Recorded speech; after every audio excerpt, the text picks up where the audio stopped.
Virgin Light here on ESPN Radio. ESPN2, we are presented by Progressive Insurance. And now a list of things from Progressive Insurance. Home, auto, boat, motorcycle, RV, ATV, Progressive protects them all. Learn more about bundling at Progressive.com. Highlights heard right here on ESPN Radio as the New York Knicks take a 3-2 lead over the Atlanta Hawks last night. Be careful what you wish for, Atlanta. You wanted the Knicks, and you got them, and they destroyed you last night with a 126-97 win for the New York Knicks. Joel Embiid and the Sixers stave off elimination. Boston terrible in that fourth quarter. Second half in general, they missed 14 straight shots to end that game. 40 points total in the second half for Boston as Philly stays alive. Boston still up 3-2 in the series. And congrats to the Spurs, who eliminate the Portland Trail Blazers with a 114-95 victory last night. Along with Michelle Smallman, back from Pittsburgh, finally. Courtney Cronin, back from all of her costumes yesterday on Vibe Check. Nice. In for Canty today. Evan Cohen with you. Good morning, ladies. How are we doing today? Morning. It's good to be back. I was in Pittsburgh for 6 days. It's a long time. Okay, why? Pittsburgh was amazing. No, but you live here and you're from St. Louis, so why specifically Pittsburgh for 6 days? Yeah, Pittsburgh's sneaky great York, city. I feel like Pittsburgh is flying under the radar. It's a really great city, aesthetically beautiful with the rivers, the waters, the bridges. Everybody there was so nice.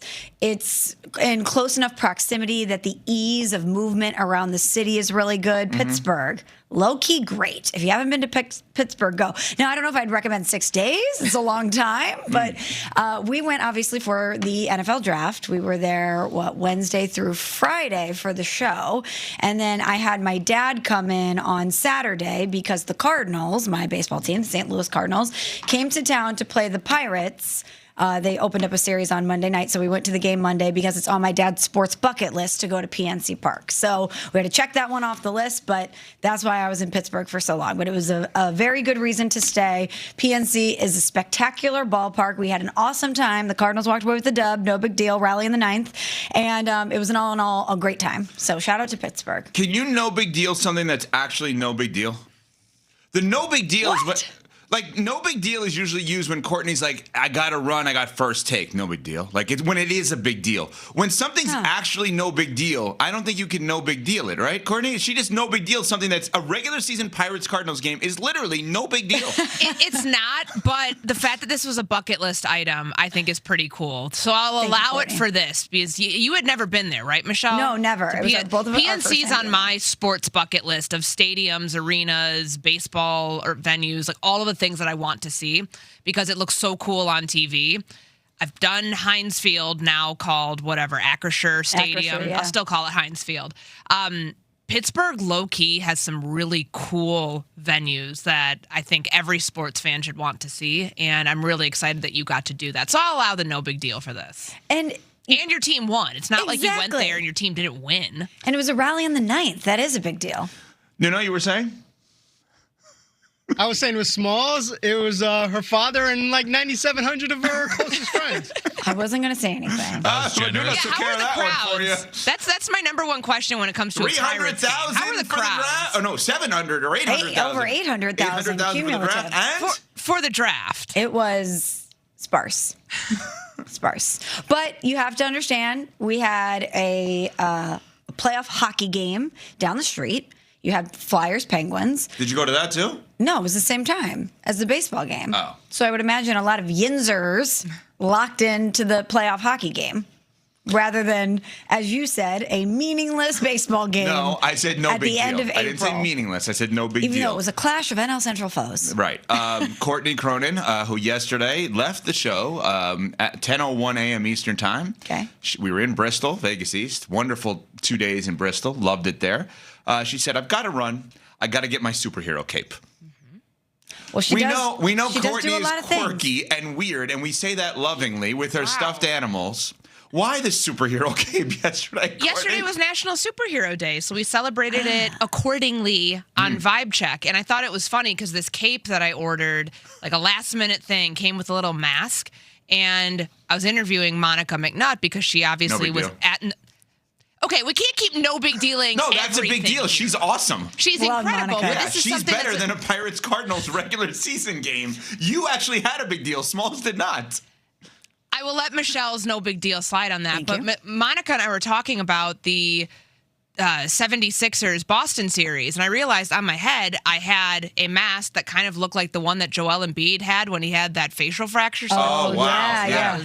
That was the best part of the costume yesterday, getting to wear that for about 2 seconds before pulling it up so I could actually see out of my eyes. But yes, that's why I had to leave to go get my superhero cape and mask that was delivered to the hotel. It was a very shrewd last-minute purchase, and it worked. Well, I think that Embiid maybe was tuned in to Courtney on Vibe Check and was reminded, oh, yeah, I can put the cape on, too. I can put the mask on, too.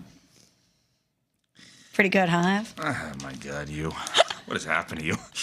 I remember the old Michelle Smallman that would never do something like that. Never transition to sports ever? Oh, my God. She came back energized. This is happened to awesome. you? Take 2 days away, and then she comes back, and she's got puns rolling off the tongue at 6:06 a.m. This is This is awesome. who I am. This is who I am. But I will say, I did watch you guys in the morning, and it's very fun to watch you guys do your thing when you're away. It's always so weird to be in an airport or a hotel and tune into the show and be like, wait, those are my friends. I know them. That's so cool. You guys crushed it. And me. The convo about cheese pizza, which athlete is cheese pizza? Good. Good. Yeah, that was good. Yeah, that was good. And then Kim totally backtracked and ordered a chicken buffalo. I saw that too. Yeah, I didn't say it was saw the that. only pizza I ever ate. I just said it was the GOAT goat pizza. Of all time or specifically in the Bristol Calf?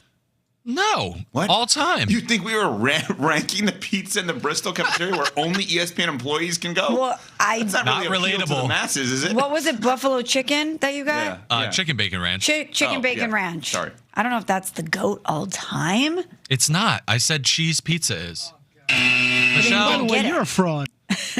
I hear Nuno in the background. What was that, Nuno? It's a drop. Smalls just not grasping the conversation. Yeah, why would we rank food in the ESPN cafeteria Smalls. that no one would be able to Smalls. participate in that conversation? Here's the cliff. Here, look, I'm going to give you the cliff notes because you know this is going to go well. Yeah. Some people on the show have said that cheese pizza is the goat of all pizza. Others, like Pat and I, disagree with that. That's right. Okay.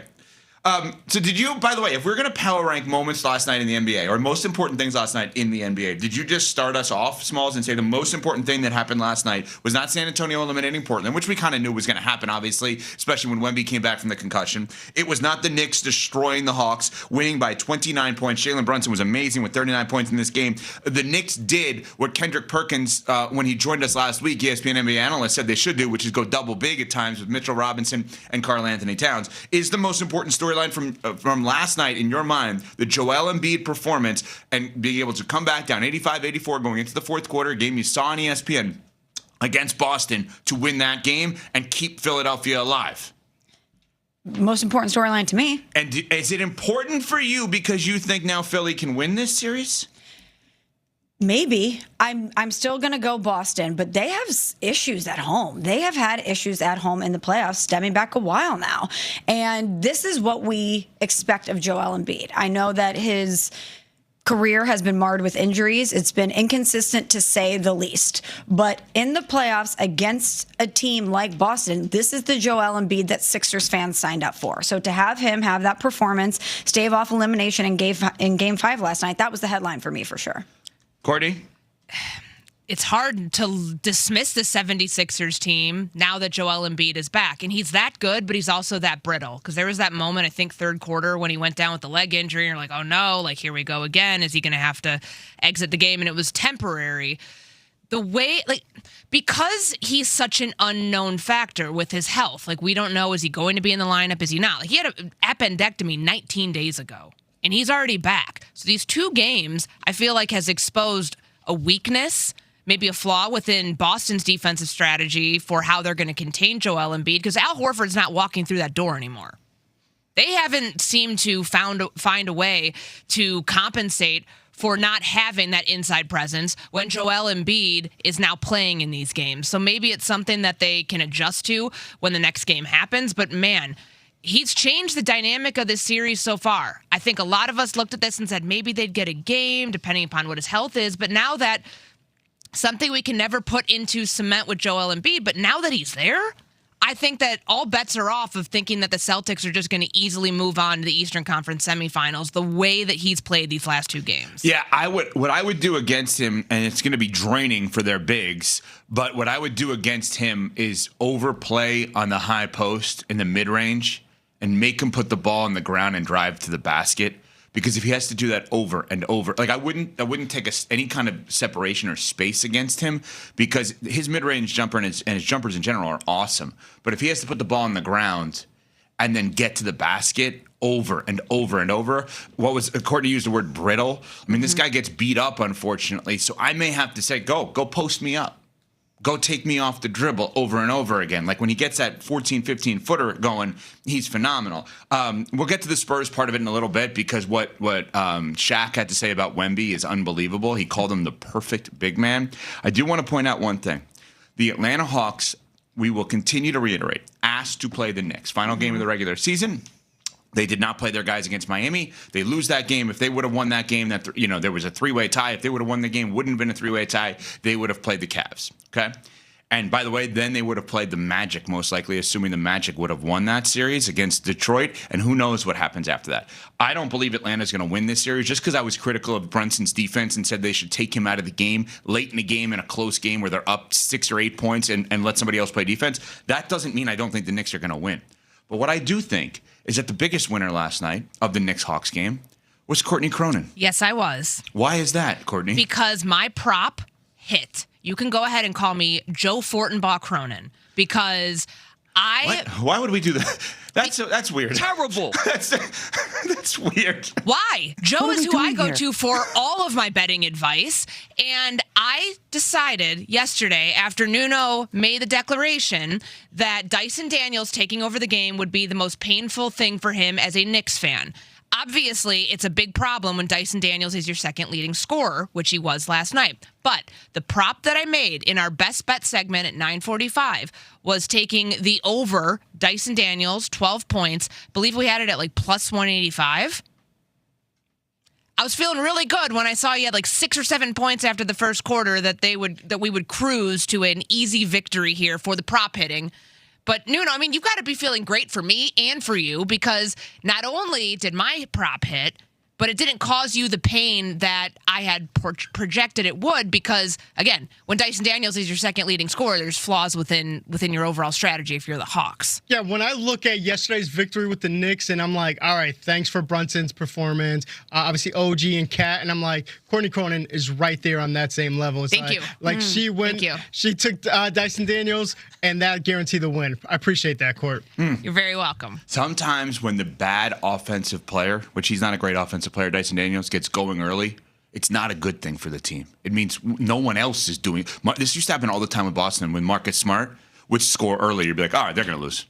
Because that means Tatum and Brown are not scoring. And that's how, back in the day. So you kind of got a little hint. Even though Courtney won the bet for you, it wasn't going to be good for the Hawks. And again, remind everybody, this is what the Hawks wanted, and they got destroyed last night by 29 points. Be careful what you wish for when you try to position yourself for seedings late in the season, and this is what you want, and you're getting your butts kicked last night. All right, coming up.